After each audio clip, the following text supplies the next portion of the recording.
You know, I talk a lot about what to expect with an epidural during the epidural process, but I haven't talked a lot about what to expect once we turn the epidural off. The reality is the epidural has some pretty strong drugs in it, and it takes a little bit of time for those to clear your system. And in fact, I see a lot of myths about how those epidural drugs affect you and baby, and I would love to clear those up as well. So let's talk about what to expect from your body and the epidural after the baby is out.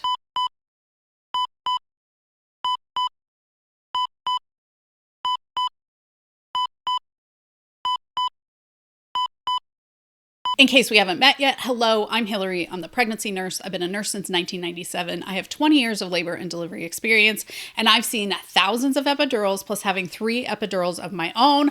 So I'm excited to share this information for you. The reality is we just don't prepare people enough for an epidural.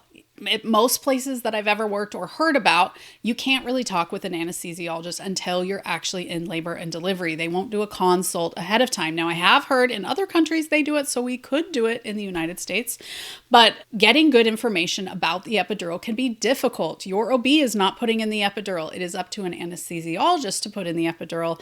And so they don't give you that informed consent usually until you are in pain at the bedside. And then nobody has the skills to listen to that when you're in a lot of pain. So I'm glad that you're here getting this good information about epidurals ahead of time. So first off, I want to talk about what to expect from the epidural after baby is born.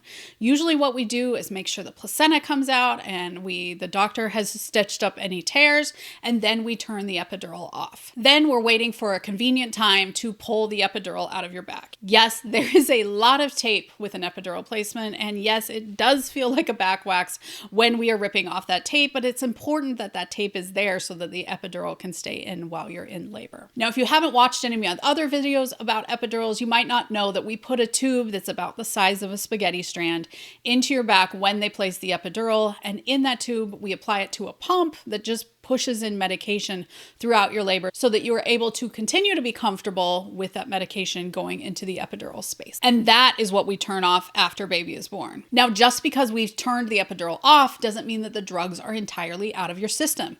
It takes your body a little bit of time to process the medications that were in the epidural to make it so that the epidural wears off. This usually takes between 1 and 3 hours. I got to tell you, I don't process that medication well. And so I often, even if I get stitches or dental work or an epidural, I tend to be numb longer than they plan to be. So if that's happened to you in the past, it might happen with an epidural as well. So what are the side effects that you should expect after you have your baby? The first one is that you are still going to have numb legs.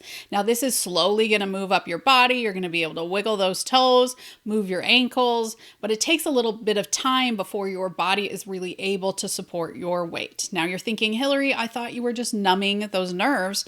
Why are my muscles still having an issue as well? Now, nothing happens to your muscles per se with an epidural, but when those nerves in that area are numbed, they weaken those muscles. So you're just not able to move them as well as you could beforehand. Of course, as the medication wears off, you will again be able to move those muscles, just depending on how long it takes your body to have it wear off. Now, this is true for labor as well. You should not be getting up to walk while you're in labor. Now, there are some places that offer what is a walking epidural. I actually have a whole article on my website about that. But I'm here to tell you that you can also customize the epidural to give your legs a little bit more strength, but at the same time, making sure that you're still comfortable. It's always a battle of being able to move a little bit more and the more that you feel. Most people say that a walking epidural is just a very, very light epidural, and that is not what most people want from their epidural. So in the United States, you don't see them very much because patients ultimately don't end up liking them. However, you can give yourself a lighter epidural by telling the nurse you would like a little bit less. I actually have a whole video on customizing your epidural. I'm going to link it down below. So why do these numb legs matter? Well, it's important that we get you up to the restroom within the first hour or 2 after you have your baby. Your bladder is right here by your uterus. And if it were to fill up, it makes it so that your uterus can't cramp back down and stop any bleeding from your placenta coming off. So your uterus cramps back down, kind of like applying direct pressure, if you remember from a first aid class. And if that bladder is in front of it, it can't do that cramping back down. So it's a chance of bleeding, which is why we need to get you up to the restroom. Not to mention that us cleaning off your legs and that whole area is going to feel so good. It's also important to apply ice to that area because you might be a little bit swollen. So we really want to get you up to the restroom just to clean you off, try and pee, and all those different kinds of things. Sometimes if your legs won't stand up very well, we do have a device that we can kind of wheel you over the toilet so we can still get those benefits of going to the toilet, even if your legs can't hold you. Now, we're also going to dive into the next thing that can be a side effect after you have the epidural, and that is that it can be hard to pee. So those nerves are all numbed, including the ones that go to your bladder, and that can make it sometimes difficult to be able to pee because those nerves just aren't getting the signal to your bladder. So again, we got to wait for that to wear off before you're able to pee. Now, I'm sure most of you remember that the bladder's in front of here, and we need to make sure that it's not making your uterus unable to cramp back down and increase your bleeding. Nobody wants that. So sometimes we do have to put a catheter in really quickly, get that urine out of the way so that your uterus can do its thing and make sure that you're not bleeding. Sometimes we can wait. It really depends. Now, your nurses are going to have all sorts of tricks to try and help you to pee when you get up for the epidural. It's something we all do. So a lot of times, if you sit there and relax for a little bit, the pee will come, but sometimes it doesn't. And that is important to know, and something probably your anesthesiologist won't talk about at all. And as a note, the whole postpartum peeing thing is way more complicated than it probably is in your mind. I actually have a whole video on taking care of your bottom after delivery. I know that the first time I went into the restroom on my first baby, I was like, oh my gosh, there's so much to do in here. And I was really caught off guard. So watch that video if you want to learn more about taking care of your bottom. And I'm here to tell you that the postpartum area of life is often disregarded in birth education. And I recommend a birth class that has information on all of that. The class that I recommend, I'm going to link it down below. The next one that you may experience is bruising or pain at the site of insertion. As with any needle puncture, if you're a sewer, there can be bruising from where the needle went into your back. You will also find it from your IV site. I noticed it most when I was like in the shower and water would hit that area or water would hit my epidural site in the back. It just feels bruised. Totally normal, totally expected. Now, you're going to hear from a lot of different places that you are going to incur large amounts of back pain because of the epidural. But there are studies comparing people who did not get an epidural with people who did get an epidural, and there is no difference in the long-term back pain of either of those groups. In fact, I think it was more frequent in the people who did not get an epidural, but just by a little bit. That is because pregnancy, labor, birth, postpartum is hard on our backs. And I recommend everyone see a physical therapist after they have their baby. They can give you ways to stretch, ways to do things like, hello, that newborn car seat. Oh my gosh, that's probably half of my back pain postpartum. They can help you do these things that will help preserve your back and help you strengthen it after you just grew a baby inside your body. So I wish it was a standard of care in the United States.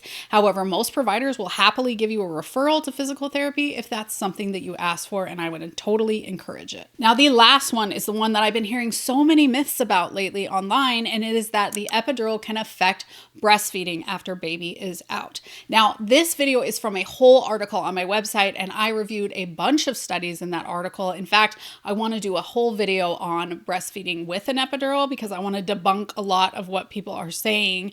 But ultimately, it showed that there was no difference in the babies of people who got an epidural from those who did not get an epidural. The one thing that I did see travel through a few of those studies is that babies who came from a longer epidural tended to have a little bit more issues. Now, that could be for a variety of reasons.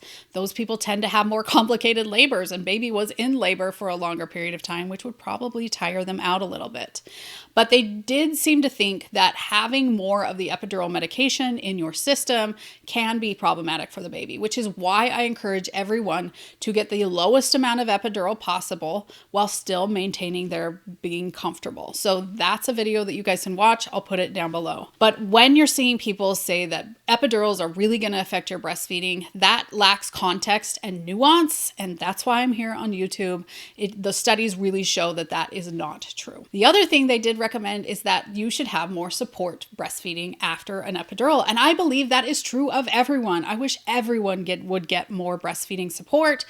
After you have your baby, please ask to see the lactation consultant so that you can get that support. And I always encourage people to plan to have a lactation appointment after they get discharged from the hospital, just to make sure that breastfeeding is going okay. Are you guys interested in a full video where I go through those different studies? I would love to make one. Tell me in the comments so that I know that there's interest. As I said before, epidurals are complicated. We don't get a lot of great information about them ahead of time unless you prepare in a birth class that covers that information, which again, I'll link my birth class down below. And if you're thinking, Hillary, I'm due any day now, girl, that class only takes 3 hours. It really is going to prepare you very quickly and has been taken by over 5,000 other couples who really felt so much more prepared for their hospital birth. Now, these are the side effects after you have a baby, but what are the side effects you can expect during the epidural? I have a whole video on that. I'm going to link it up above and down below. Thanks for joining us here on The Pregnancy Nurse, where we get you prepared, not scared, for your upcoming hospital birth.